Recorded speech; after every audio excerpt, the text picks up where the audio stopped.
Hi everyone, welcome to aNavigators. Today we're talking to Dan Ashburn from Titan Network, and today we talk about all the strategy and future of e-commerce. I think this is a perfect guest for us. So, could you then introduce yourself and get to like how do you get to the Titan Networks? What's your story? Yeah, for sure. Well, firstly, thank you for having me, Oleg. Really pleased to be here. I'm Dan Ashburn, co-founder of Titan Network. Titan Network is one of the largest communities masterminds for high-level Amazon sellers in the Amazon space. We've been operating now as a community for 4 years, but have been on the back of trips like China Magic and various different community-based platforms within the Amazon selling space for almost 10 years now. I myself have been selling third-party private label on Amazon for just under a decade, just under 10 years. And today, generate multiple 8 figures on Amazon every single year, have a team of 230 people and growing. And Network has over 1,000 sellers that are producing over $1 billion a year on Amazon. Yeah, awesome. This is like huge community, and I believe you're learning a lot, like talking to all those people. So one question that I was preparing, like how Amazon changed over the year. Like I think you've been really from the beginning. I joined the Amazon in 2015, Right. but I was not the first, definitely. So, Yeah, it's crazy. So being in my position, I see a lot, and just being a seller through the kind of industry for the last 8 or 9 years, there has been significant shifts in the most effective model and the platform itself.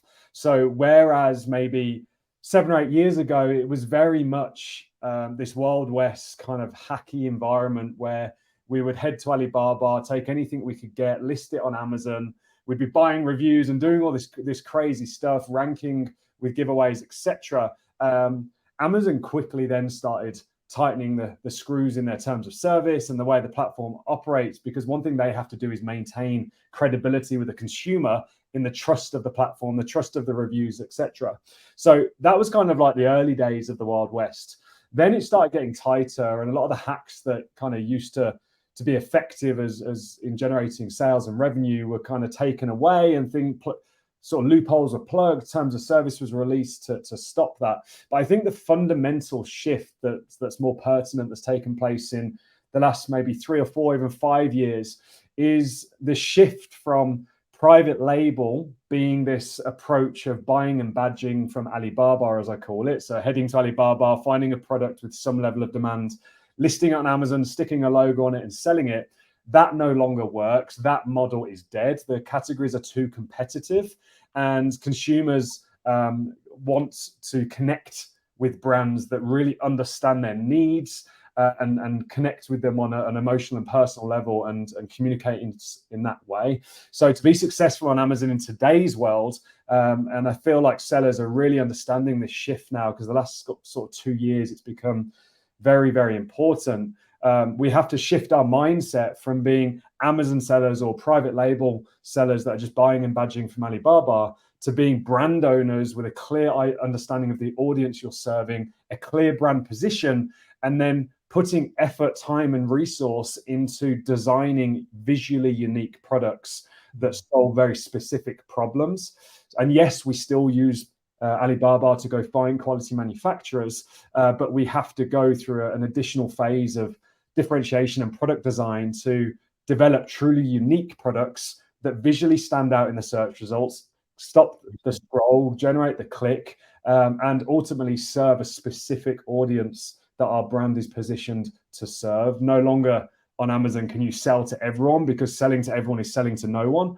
And with the introduction of China-based factories selling direct on the platform, as well as it just becoming a more competitive environment, if you're selling what we call like a Me Too product that looks and functions exactly the same as everyone else in the market, the only thing that's different is maybe an extra widget or a logo, then within 6 to 12 months, it's just a race to the bottom on price. And I think that's the biggest mistake that sellers make. And those that are kind of shifting their mindset and really going a level deeper in sophisticating their approach to brand and product, are the new age of sellers that are going to win and succeed.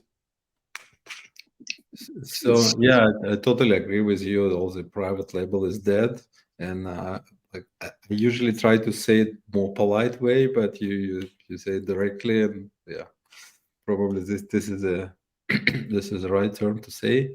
And you mentioned like all about the positioning, right? So when you visually differentiate yourself, some feature maybe, so like you position yourself for the specific audience. But still, for example, from our experience, Amazon algorithm is more or less is for like you need sales velocity, you need more units, and more units probably for cheap products that not really super stand out. So how do you guys like follow all the changes in Amazon algorithm? And like I believe it's getting more and more personalized, in my opinion. So I would like to like hear your opinion. Yeah, no, it's a great question. And I think the fundamental kind of point, the underlying point is that Amazon is a conversion-driven platform. And every step of that shopper journey, from their initial search through to how they browse the search results, through to which product they click, and then whether that click converts or that session converts into a sale, with add to cart being the leading indicator for the algorithm, you have to give Amazon what it wants. And if we remove the kind of geeky algorithm conversation and take it to more of a human level, conversion comes from speaking specifically to your target audience, understanding them, talking their language, and giving them a solution to what they're looking to buy when they enter Amazon. And if you really focus on audience and brand and really understand the customer you're serving with a product within that brand's positioning, and you get all of this from customer service, reading reviews, etc. There's plenty of market data out there, and there's some great tools for doing this market analysis. And then you make the product visually unique and designed to that audience's taste. Not only are you going to win more clicks in the search results, because you're going to create what's known as a pattern disrupt as they're scrolling we know 70% of purchases happening on mobile. I think it's up to 80% now. As they're scrolling down that Amazon search page on their smartphone, their cell phone, not only are you going to win more clicks, because with a better main image that is visually different to the rest of the page and connects to the taste of the audience you're targeting, that's a conversion point. You carry that through into the listing in your primary, secondary images, your A+ content, your copy, all written to the language of the audience you're targeting in a benefit-led way. Then you match that with the correct pricing for the market. Like the market will always dictate price. So typically you'll have like a lower band, an average band, and a high band. The higher price brand generally have some sort of external influence or proof, and or have a bunch of credibility on the platform in the form of reviews. But providing you price correctly, and then you've done your buying correctly, and you've got your margins and ratios right in your profitability, that's how you win. And everything else then takes care of itself. If you get the product right, and you get the targeting of the product to the audience right, and you do your keyword research and selection correctly, and only pick relevant terms that align with your audience, everything then falls in place. And you're giving Amazon what it wants, which is higher click-through rates than the average in the category, higher conversion rates than the average in the category. As a result, they give you better PPC placements, cheaper cost per clicks. Your overall PPC momentum picks up, and you start winning placements in the auction over your competition. And the compound effect, providing you're targeting relevant terms, both in shopper intent and the maturity of your listing, i.e. the number of reviews. You don't want to go too broad if you haven't got reviews to support it.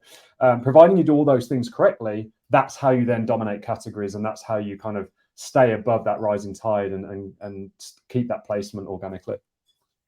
Yeah, awesome. We also try to measure the conversion as a core metric, but funny enough, even in Seller Central, the conversion is not the key metric that you can see, and many other tools we use, third parties, don't also put the conversion somewhere in the core. Yeah, inside of Titan, we have Titan Tools, which is a proprietary set of software tools that we've developed over the last few years. Currently, they're only available to Titan members. And we've done a lot of work in really breaking down conversion, because you'll find that Seller Central, the reporting is hit and miss. I know for a fact that the attribution reporting has about a 30 or 40% data gap in their reporting. You connect to the seller partner API and the advertising API, two separate APIs, and they'll give you different data for the same data point.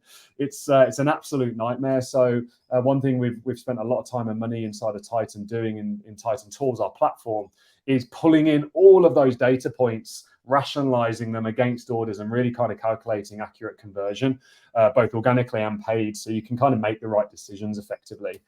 And then a big effort that we have going right now is how do we benchmark ourselves to the category?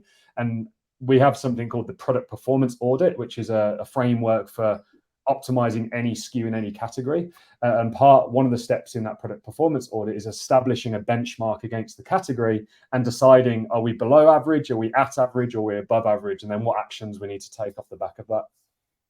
Nice. Yeah. Also, this compare yourself to the category is not obvious, right? It's very open, and I see it's very subjective to many of our customers. They say, yes, but this is outstanding image.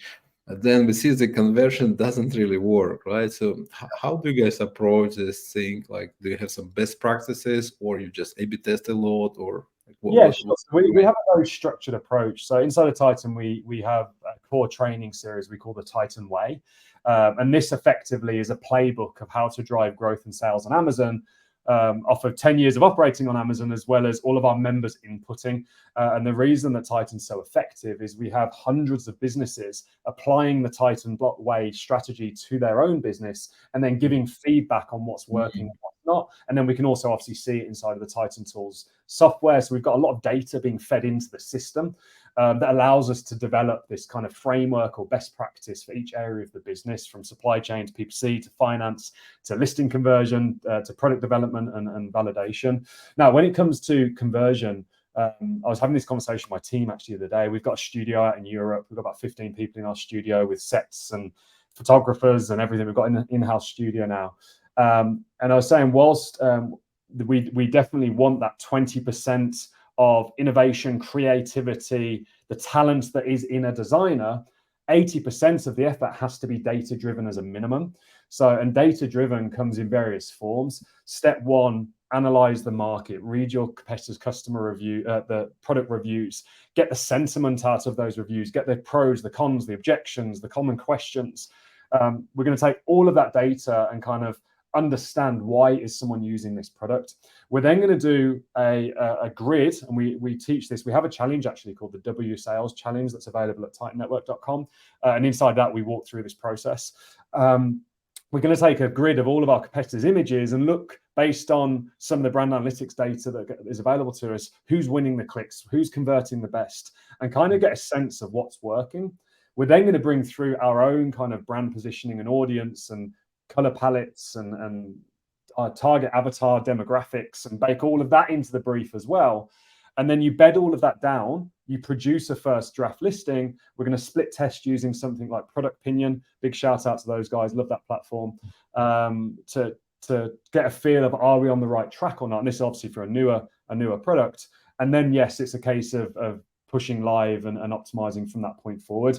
And then for an existing product, we're looking at things like click-through rates, we're looking at conversion rates, we're looking at review velocity, comparing it to who's winning in the category, comparing it to who we know our avatar is, and again, brand analytics gives you some good demographic data there as well, and baking all that into the design process. But it has to be data-driven, it has to be data-led. Opinions largely don't matter, unless you've got someone that's been operating a brand for years and truly knows the customer.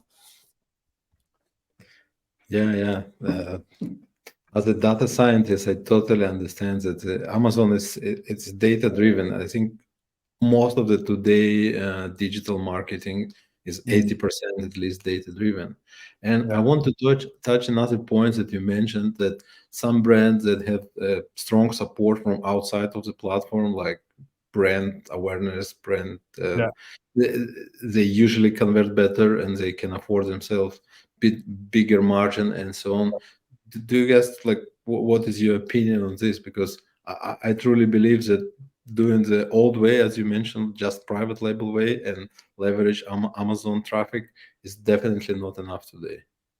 Yeah, so it's interesting. Most products I see, or most brands I see that have serious external influence, generally aren't taking Amazon that seriously. It's just an additional channel for them. So you'll see them high in categories. They'll have steady low BSR.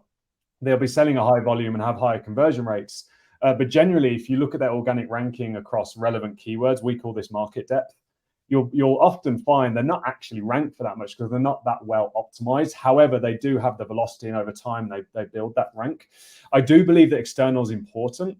Platforms like AMP who do a fantastic job with driving Google search traffic to Amazon and they now have taco level reporting at keyword level. Platforms like this are obvious opportunities, and we 100% without doubt, and I know Jungle Scout did a study on this recently with AMP, see a natural organic prioritization through external traffic via the attribution link. So I think these types of channels are really important for sellers to consider. They are fairly category specific, like not all categories or products are going to work with Google search traffic, for example.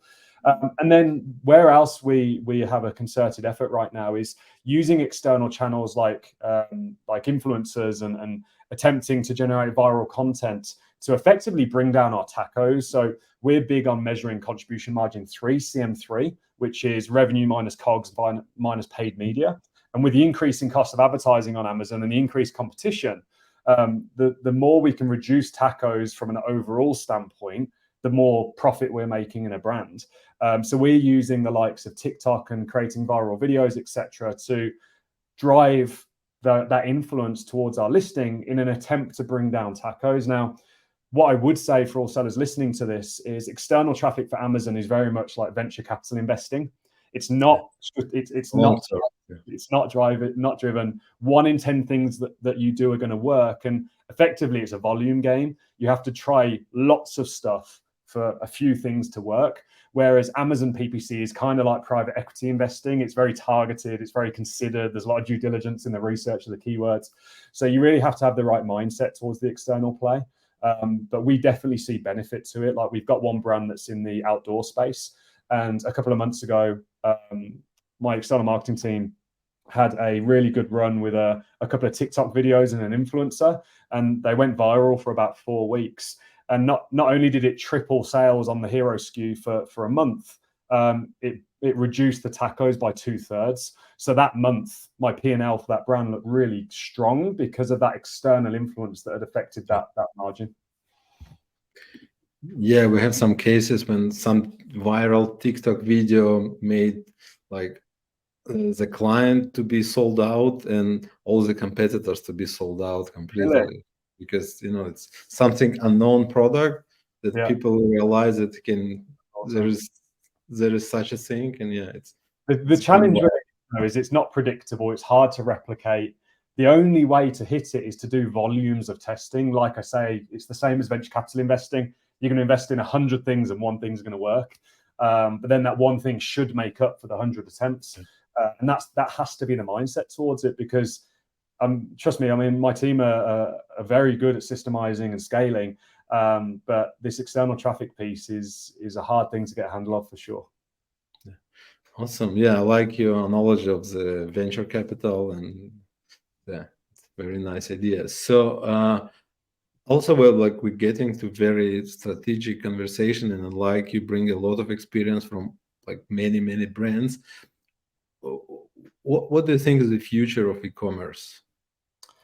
Interesting. Where we're going, right? Yeah, interesting question. So I'm a big Bloomsburg reader. I was reading Bloomsburg the other day, and I was looking at the TikTok initiative that's currently happening, where they're effectively moving into D2C commerce, and they're setting up or have set up their own fulfillment infrastructure, and they're doing this kind of in-app shopping, etc.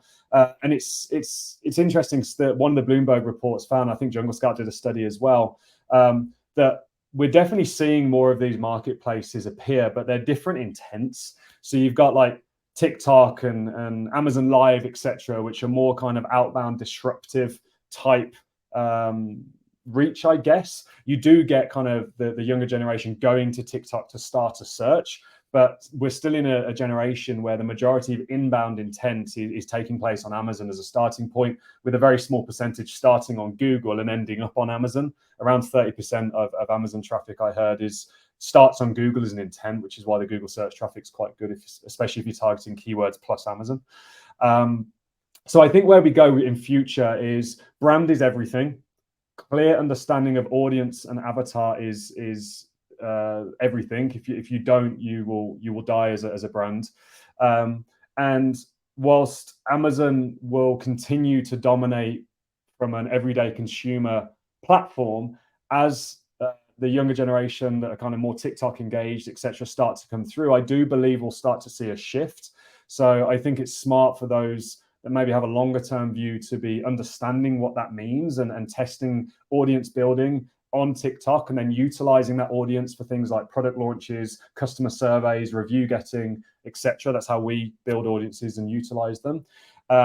And then I believe the micro brand, as I call it, which is what we all operate micro brands. And Forbes did a fantastic article on this. If you search Forbes micro brands and read that article, I think the strength of the micro brand in the market is going to really come through stronger and stronger, meaning that consumers connect with brands that understand them. Yes, we have these big brand trusts like Apple or Lululemon, or we definitely kind of, there are these big names, but I think more and more, and the stats kind of demonstrate this, is that consumers want to work with micro brands that understand their specific need and align with their specific values and communicate their specific way. And I think that's where the future is going. But I think we'll see more and more marketplace expansion through the likes of TikTok and others that are coming through. I think Amazon will continue to dominate just because they have the infrastructure, the trust that they've built up over a couple of decades at this point. And D2C will come through stronger, although most Amazon brands aren't very qualified for that kind of Shopify D2C play, because they don't have the ability to create the average cart value or the lifetime value that it takes to be successful with that sort of paid media. So that's where I think it's going. Yeah. Okay. Yeah. Thank you. It's very insightful. And as we close, could you share your insight on how AI could be in this picture? Do you guys use it? Any use cases today? It's very hype, and I'm a big fan of this. Yeah, we're big into AI. I don't know if anyone saw Andrew Erickson, who's one of our Titan leaders. There was an event in the industry recently in the last month or so around AI for Amazon sellers, and Andrew came out. I think it was 60% of votes. He smashed it. So yeah, we're big into AI, and we've actually got an AI masterclass. If you head to the Titan Network Instagram, you should be able to get access to a free AI masterclass for Amazon sellers. If you don't, just DM the account and my team will get you access to that AI masterclass. But I think it's huge, providing that people apply the audience component, the avatar component, and aren't just writing generic kind of AI written copy, providing that it's applying a copywriting framework with an understanding of audience, and you're really kind of editing and dialing in. I think it's huge. And what it should allow us to do is split test and develop and iterate much faster. And we're already doing it. So in our studio in Europe, our content studio, we're using the Photoshop AI plugins, the generative AI that's inside of Photoshop right now. Crazy one.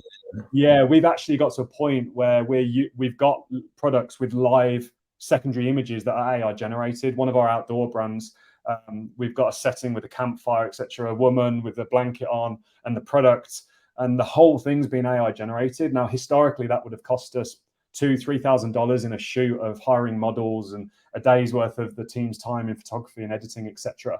But the team are doing this in the click of a button. So within Titan Tools, we're definitely kind of scoping out what that looks like right now to effectively be able to rapidly iterate and test back to the point that I said, that Amazon being conversion driven, the faster we can split test and the faster we can get closer to the audience, the higher that conversion rate is going to go, the more velocity we're going to generate and the more we're going to dominate. Yeah, awesome. Yeah, really, really appreciate it. Okay, thank you very much, Dan. It was a pleasure talking to you, and I hope that will be helpful to our audience. And that's it for today. Thank you for listening. See you next time. Appreciate you, Oleg. Thanks, man.